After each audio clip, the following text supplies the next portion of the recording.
चल देता है। इधर क्या होता है कि भगवान कृष्ण ने कहा, भगवान कृष्ण कहते हैं पांडवों से कि भैया हमने अभी महाभारत का विशाल युद्ध जीता है और ऐसे में हमें यहाँ नहीं ठहरना चाहिए। तो बोले चलो योगवती नदी के तट पर चलते हैं, वहां सत्संग करेंगे। तो बोले यहाँ हमारे बालक और द्रौपदी की रक्षा कौन करेगा? भोलेनाथ। भोलेनाथ का आह्वान किया, भोलेनाथ पहुंच गए। कहा कि शिविर की रक्षा करिए। भोलेनाथ ने कहा ठीक है। दरवाजे पर खड़े हो गए और पीछे अनेकानेक दरवाजे, सब पर त्रिशूल को खड़ा कर दिया। त्रिशूल भी खड़े हैं, भोलेनाथ भी खड़े हैं और पांचों पांडव श्याम सुंदर के साथ योगवती नदी के तट पर पहुंचे। और उसी समय यह अश्वत्थामा चला। जैसे ही शिविर के पास पहुंचता है तो क्या देखता है? भोलेनाथ खड़े हुए। प्रवेश करना चाहा, भोलेनाथ ने कहा कि नहीं, शिविर में प्रवेश नहीं हो सकता, अन्यथा किसी और दरवाजे से चले जाओ। पीछे गया घूम करके, जैसे ही तुम अंदर जाना चाहता है, त्रिशूल ने एकदम से आक्रमण किया, घबरा गया। अश्वत्थामा विचार करने लगा, क्या करने से मैं इस शिविर में प्रवेश करूं, और लेकर के इसने भोलेनाथ के सामने सुंदर तांडव नृत्य किया। जटाटवीगलज्ज्वलं प्रवाह पावतस्थले गलेवलम लंबितां भुजंग तुंगमालिकां। सुंदर नृत्य किया। देख करके भोलेनाथ प्रसन्न हो गए, बड़े भोले हैं। वरदान मांग लो अश्वत्थामा। इसने कहा कि भोलेनाथ हम शिविर में अंदर जाना चाहते हैं। भोले बाबा ने कहा कि देखो यहाँ से तो नहीं जाने देंगे, पीछे से चले जाओ। बोले पीछे आपके त्रिशूल नहीं जाने देते। तो भोले बाबा ने बभूति लेकर के इसके मस्तक पर त्रिपुर लगा दिया, जाओ अब त्रिशूल तुम्हारे गुरुवाई हो गए, अब नहीं रोकेंगे। अब चला और जाकर के जैसे ही शिविर के पीछे दरवाजे पर पहुंचा, जयशंकर की हुई, त्रिशूल साइड हुए और ये घुस गया अंदर। देखता है जमीन पर द्रौपदी लेटी हुई है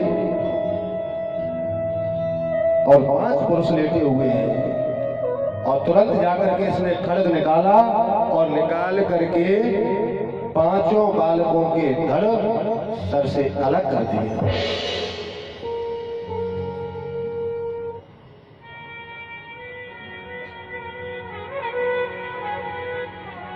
जैसे ही 5 बालकों के सर धड़ से अलग किए, हाथ में 5 गन्नों को पकड़ा और चल दिया। पहुंचता है जहां दुर्योधन रणांगण में पड़ा हुआ है। दुर्योधन देखता है दूर से, ओ हो, जिस कार्य को मैं और मेरे 100 भाइयों ने नहीं किया, वह कार्य अकेले अश्वत्थामा ने कैसे कर दिया। बड़ा प्रसन्न हुआ, एकदम से इसको हर्ष हुआ।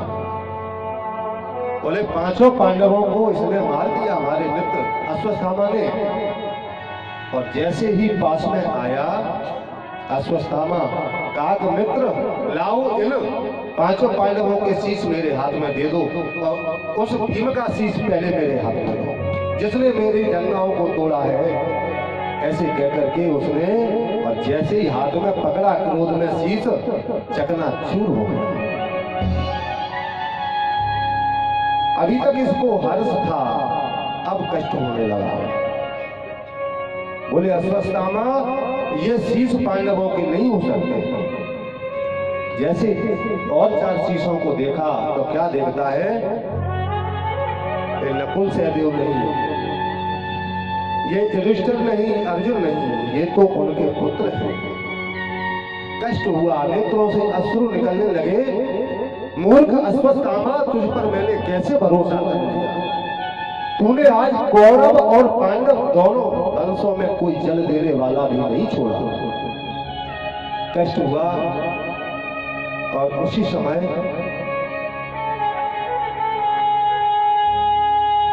दुर्योधन के प्राण निकल जाते हैं। हर्ष और शोक दोनों एक ही साथ प्रकट हो गए। प्रिय सज्जनों, इधर क्या होता है? उन बालकों के शीश धड़ से अलग किए हुए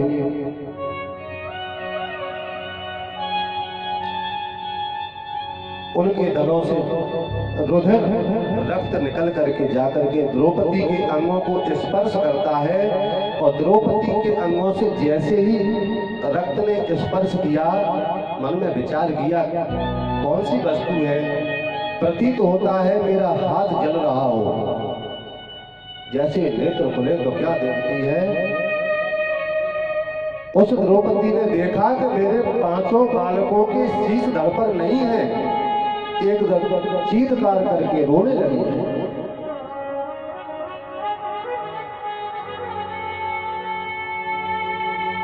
चीत्कार किया, द्रौपदी रोने लगी।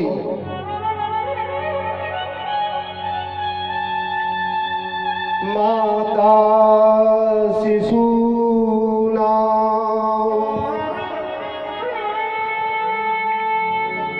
निधनम सुताना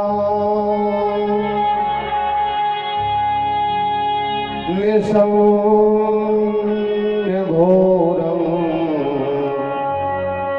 परतप्यमाना।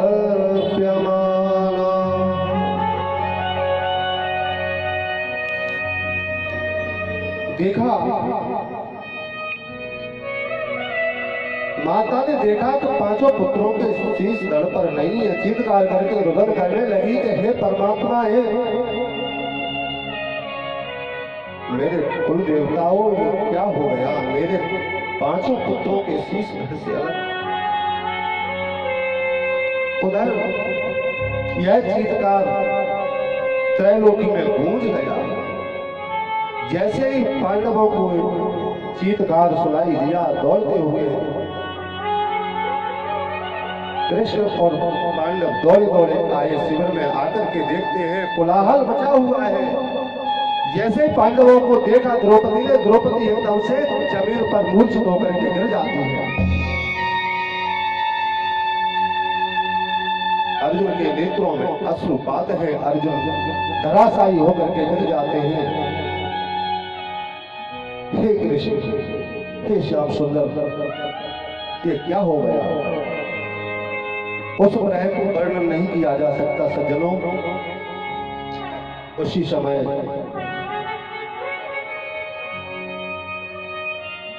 अर्जुन को क्रोध आया, खड़ा होकर के हाथ में धनुष लिया और कहता है कि द्रौपदी, मैं शपथ खा करके कहता हूं कि जिसने भी ये अनहोना कार्य किया है, जिसने जो कुकृत्य किया है, वह आज सूर्य अस्त होने से पहले उसका शीश तुम्हारे चरणों में होगा।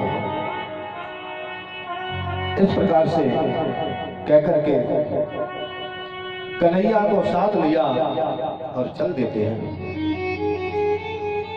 अब इधर क्या होता है भाई सज्जनों, अश्वत्थामा समझ गया कि अब पांडव मुझे नहीं छुड़ाएंगे। जैसे ही भगवान कृष्ण की उस रथ की घनघोर आवाज सुनी, अश्वत्थामा घबराने लगा, रथ पर आरूढ़ होकर के भागने लगा। पीछे भगवान कृष्ण का रथ है, आगे अश्वत्थामा का रथ है।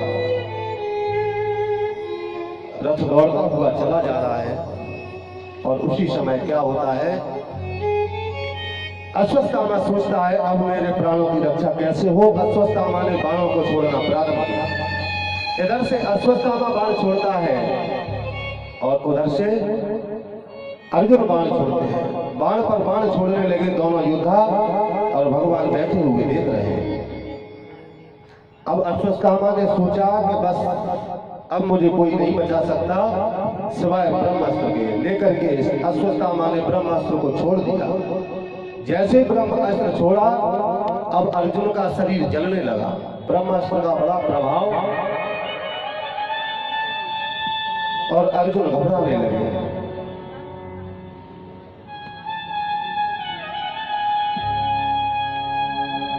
अर्जुन घबरा करके कृष्ण को पुकारते हैं,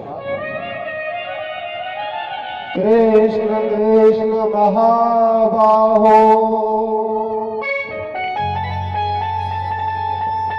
भक्तानां भयंकरा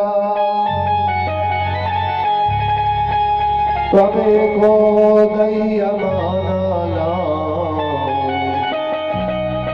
पवर्गो इति संस्कृता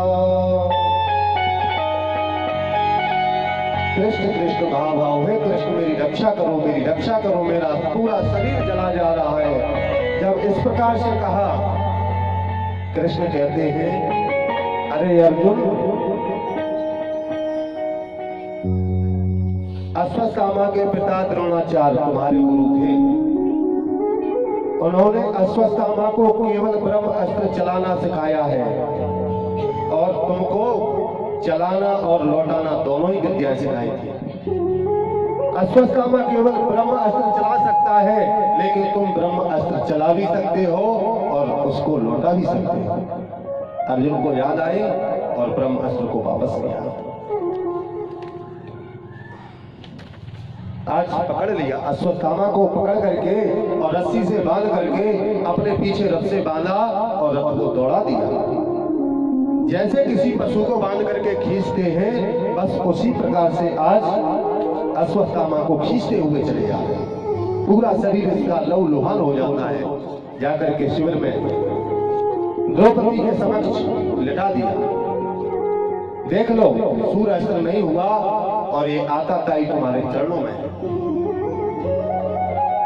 द्रौपदी ने देखा, ये तो हमारे गुरु द्रोणाचार्य का पुत्र है अश्वत्थामा। बोले, अश्वत्थामा, तूने इतना बड़ा अनर्थ कैसे कर दिया? भीमसेन को क्रोध आया, पकड़ लो इसको, अब पकड़ करके इसकी गर्दन भी काटो। द्रौपदी ने कहा कि नहीं नहीं भीमसेन, ऐसा नहीं करते। अरे एक नहीं, मैंने अपने 5 पुत्रों को खोया है और वैसे भी तुम्हारी गुरुमाता जो कृपी हैं, उनके पतिदेव पहले ही समाप्त हो चुके हैं। केवल एक यही उनका प्राण आधार है अश्वत्थामा, और इसको भी तुम मार दोगे तो उसकी जो माँ है कृपी, अपने शरीर को कैसे रखेगी? अपने प्राणों को त्याग देगी, क्योंकि मैंने अपने 5 पुत्रों को त्यागा है। मैं जानती हूं कि पुत्र का शोक कितना असहनीय होता है। युधिष्ठिर ने कहा कि बात पर द्रौपदी आप सत्य कह रही हो। अर्जुन ने कहा, वाह, ये भी कोई बात होती है? इस आताताई को किसी भी भांति छोड़ा नहीं जा सकता, इसको तो मारूंगा ही। जैसे आदेश करते हैं द्रौपदी की तरफ, द्रौपदी कहती नहीं नहीं, इसको छोड़ दो। भीमसेन कहते मार दो। भगवान हंस रहे हो, आप खड़े होंगे। जैसे ही देखा श्याम सुंदर के मुख की तरफ, अर्जुन ने कहा कि क्या लीला है कन्हैया? श्याम सुंदर कहते कि अभी तक तो कौरव और पांडवों में युद्ध चल रहा था, अब हमें लगता है कि अब पांडव और पांडव ही आपस में मर जाएंगे। युधिष्ठिर कहते हैं, तो बताओ, क्या ये धर्म नहीं बनता? किसी भी शास्त्र में ऐसा वर्णन है कि ब्राह्मण को कभी मारना चाहिए? बोले, ब्राह्मण का मारना कहीं नहीं लिखा है।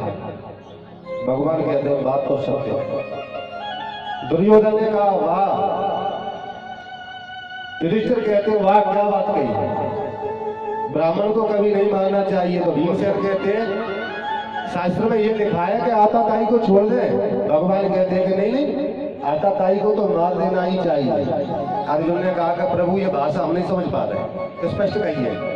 बोले, अरे अर्जुन, असली मारना तो आप अभी तक सीखे ही नहीं हो। ब्राह्मण का असली मारना कौन सा है? बोले, कौन सा?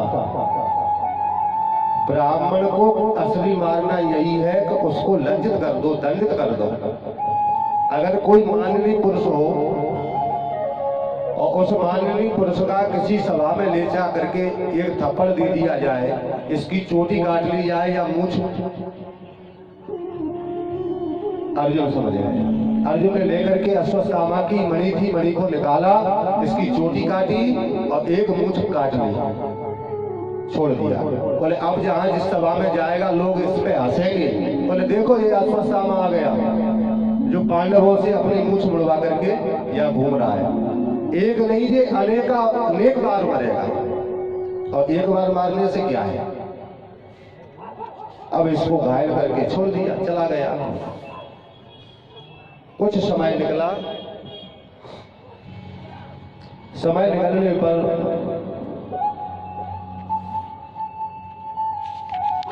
एक दिन पांडव सुंदर तरीके से निवास कर रहे हैं।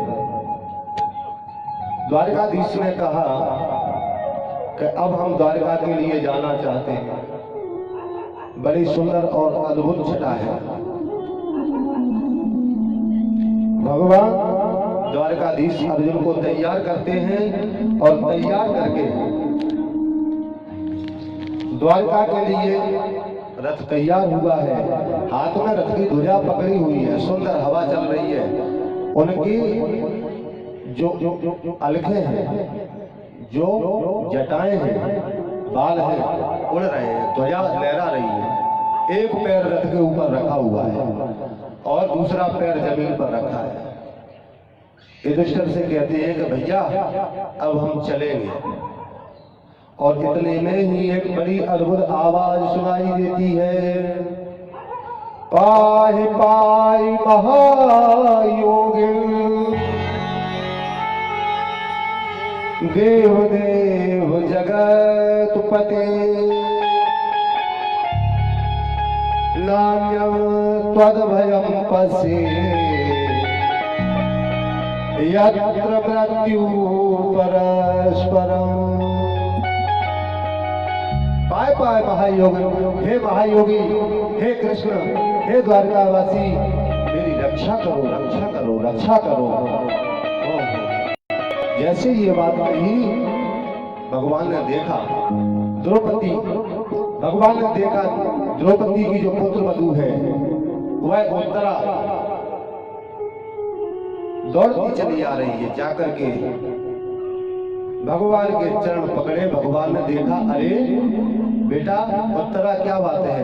बोले मेरे उदर में जो बालक है, जो प्रसव है, मुझे ऐसा लगता है कि वह जल रहा है। भगवान ने ध्यान धर के देखा, अरे ये तो अश्वत्थामा की करतूत है। यह विचार करके भगवान सोचते हैं कि उसने वह ब्रह्म अस्त्र आज उत्तरा के गर्भ पर चला दिया। अब ऐसे में ब्रह्म अस्त्र को नष्ट किया।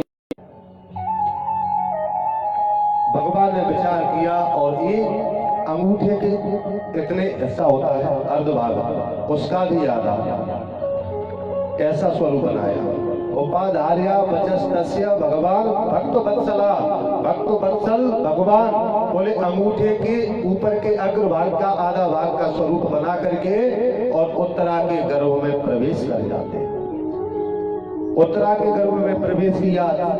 सुंदर चक्र से शीतल मंद वायु छोड़ने लगे। जो अग्नि जल रही थी ब्रह्मास्त्र की, उस अग्नि को शांत किया। उस ब्रह्मास्त्र पर काबू करके और उसको पकड़ लिया और भगवान वहां से बाहर निकल आते।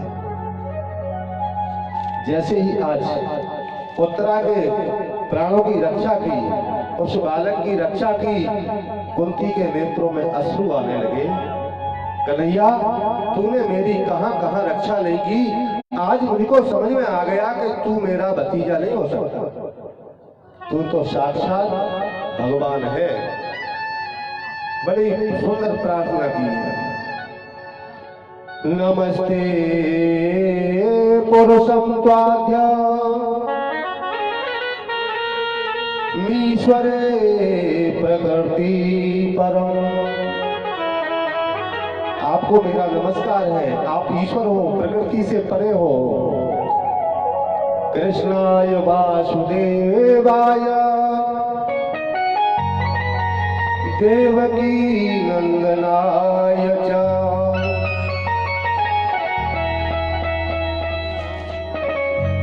हे नंद, मेरा आपको नमस्कार है। कन्हैया कहते हैं कि बुआ जी अब आपने भगवान मान ही लिया है। वैसे तो मैं आपका भतीजा हूं और आप कह रही हो कि भगवान हो। आप भतीजे नहीं हो सकते। जब आपने भगवान मान लिया तो फिर वरदान भी मांग लो। कुंती बुआ कहती है कि कन्हैया मुझे आपने क्या क्या नहीं दिया।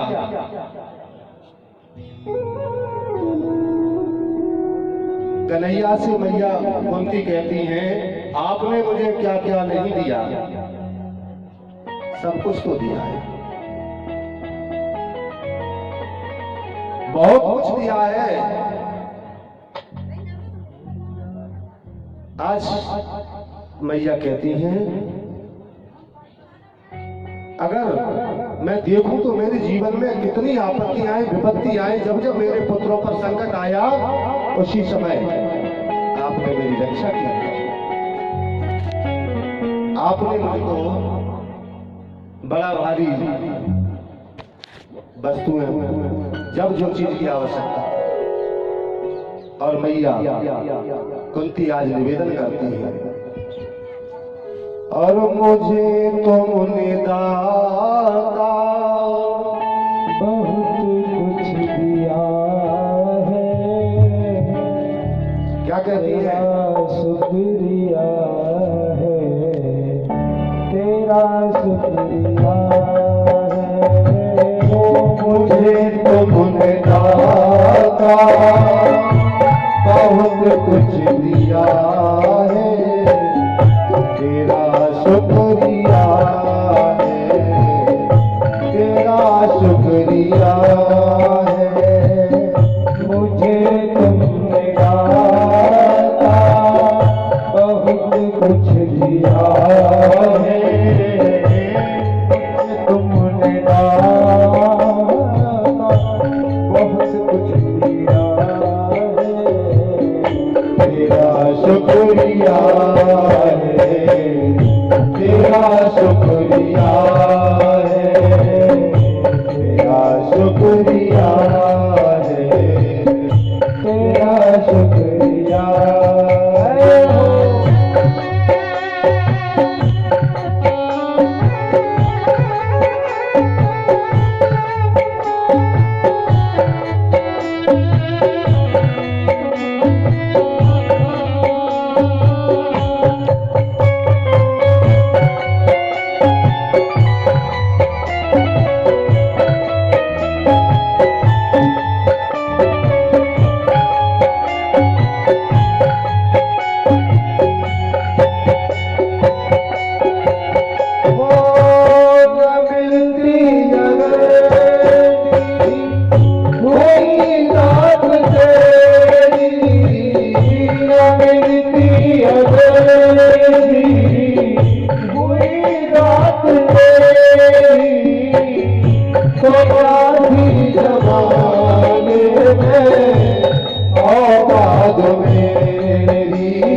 काबिल किया है, तुमने तो जीने के काबिल किया है, तेरा शुक्रिया है, तेरा शुक्रिया है।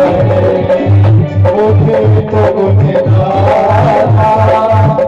बहुत कुछ दिया है, मुझे तुमने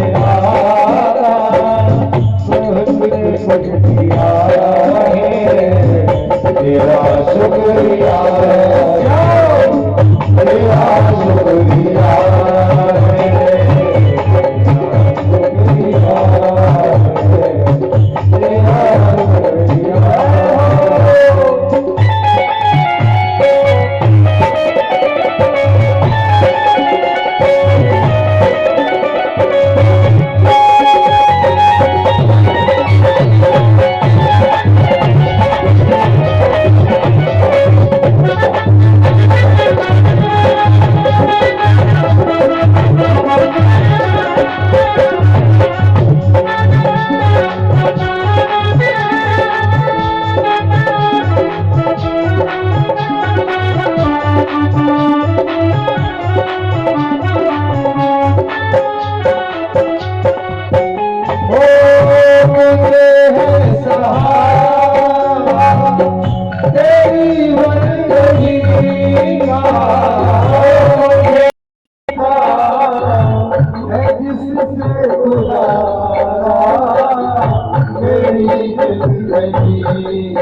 मुझे तुमने दाता बहुत कुछ दिया है, तेरा शुक्रिया है,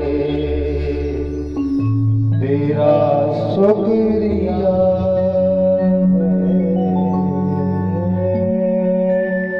इस प्रकार से आज मैया कुंती ने श्याम सुंदर की बड़ी आराधना की। उन्होंने कहा कि माँ कुछ मांग लो। बुआ जी कहती है कि नहीं बेटा, आपने बिना मांगे ही सब कुछ दिया है, और अगर देना चाहते हो तो मुझको केवल दुख दे दो, दुख। विपदा संतो न सस्वग तत्र तत्र जगत गुरु भवतो दर्शनो यत्स्यात् पुनराभव दर्शनो। देना चाहते हो कन्हैया, बुआ देना चाहते हैं तो केवल कष्ट दे दो, विपत्ति दे दो। हे जगत गुरु, अगर देना ही चाहते हो केवल विपत्ति दो। कन्हैया कहते बुआ ये क्यों?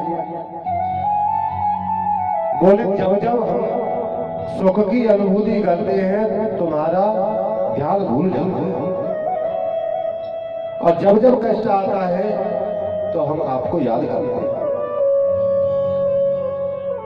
सुख के माथे सिल पड़े नाम हृदय से जाए, और बलिहारी बा दुख को जो पल पल याद। बोले हे भगवान, उस सुख के माथे तो पत्थर पड़ जाए जो आपको याद को विसार देता है, आपको विसार देता है। बोले बलिहारी व दुख को, उस दुख को बारंबार बलिहार है जो एक एक क्षण एक एक पल तुम्हारी याद दिलाता है। मैया ने बड़ी सुंदर प्रार्थना की, और